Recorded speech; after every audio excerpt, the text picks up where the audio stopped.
Olá, boa tarde. Bom, antes de tudo, eu gostaria de agradecer ao ECOA pela oportunidade de estar aqui falando nesse evento tão relevante. Eu sou da ANP, da Agência Nacional do Petróleo, Gás Natural e Biocombustíveis. Então, só pelo nome da agência, que começou como Agência Nacional do Petróleo, a gente já vê um processo de modernização das energias e das fontes de energia reguladas e de combustíveis. E eu componho a Superintendência de Tecnologia e Meio Ambiente. Então, a agência também, dentro desse processo de transição energética, fez uma alteração estratégica de reunir a área de meio ambiente com a área de pesquisa, desenvolvimento tecnológico e inovação. Por que dessa estratégia? Hoje nós estamos aqui falando de transição energética, especificamente dos desafios econômicos e regulatórios, né? Então, quando a gente coloca desafios econômicos e regulatórios, normalmente a palavra desafio é um coaching para a palavra problemas. Que problemas nós temos que superar para chegar numa transição energética justa, que seja aceitável para a sociedade, que seja aceitável do ponto de vista econômico, do ponto de vista das mudanças climáticas. A humanidade tem uma experiência razoável com transições energéticas. Nós fizemos uma transição da lenha para o carvão e do carvão para o petróleo. Duas transições energéticas que foram baseadas no desenvolvimento tecnológico e na economia. Fazer uma transição energética não significa o fim daquela fonte primária de energia, tanto que nos cenários da IEA nós temos carvão sendo utilizado nos mesmos volumes que nós temos hoje em 2050. Nós tivemos, no início do painel, uma provocação falando do uso de lenha para cocção versus GLP.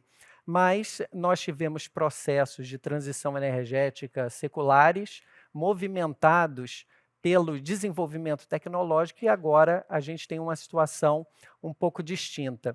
Hoje nós temos uma transição que, basicamente, ela depende do desenvolvimento tecnológico, é uma transição que também tem um caráter social, ela vem de uma demanda social e de um risco climático que o mundo vive, é uma preocupação social em migrar para energias menos poluentes. Vocês não vão me ouvir falando em energias limpas, porque energias limpas, e eu sinto decepcionar alguns dos presentes, mas energia limpa não existe. Então, a gente, por trás da figura do carro elétrico, tem alguma fonte de geração, e não adianta a gente ter um carro elétrico cuja eletricidade é gerada por carvão, por exemplo. Então, todas as energias levam a processos industriais dentro do seu ciclo de vida, e o grande objetivo da humanidade é justamente trazer aspectos de eficiência energética, e esses são os nossos desafios. A gente faz uma transição de uma economia que hoje é baseada em combustíveis fósseis para uma economia descarbonizada. Então, os grandes desafios, o primeiro deles é a eficiência energética.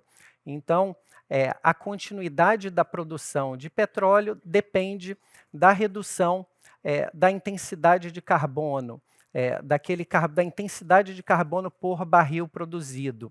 Hoje se tem uma meta de uma instituição que muitas empresas e países fazem parte, o GCI, que para 2023 essa meta são 20 toneladas de CO2 equivalente por barril produzido.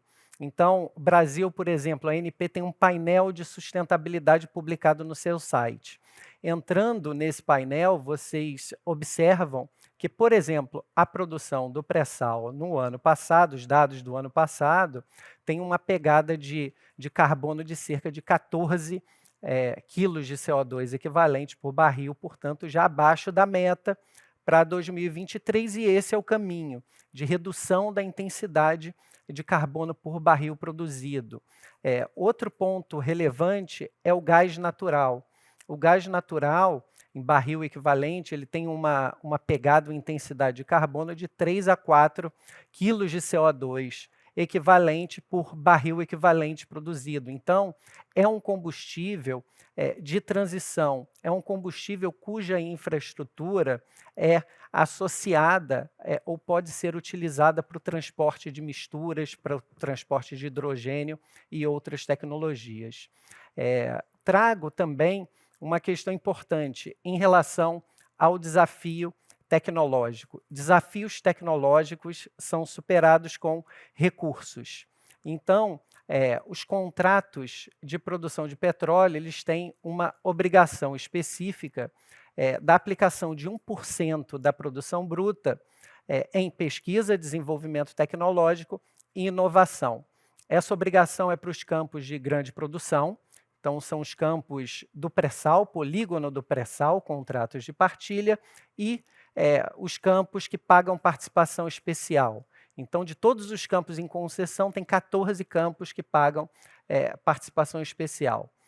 Apenas um desses campos, no ano passado, atingiu mais de 1 bilhão de reais em recursos de pesquisa, desenvolvimento e inovação. No ano passado, 2022, foram 4 bilhões e 400 milhões de reais aplicados em pesquisa, desenvolvimento e inovação. E esse recurso, ele pode e vem sendo cada vez mais aplicado na descarbonização da indústria, em novas energias. Então, esse é o segundo recado que eu trago. A indústria do petróleo, ela é uma financiadora da transição energética.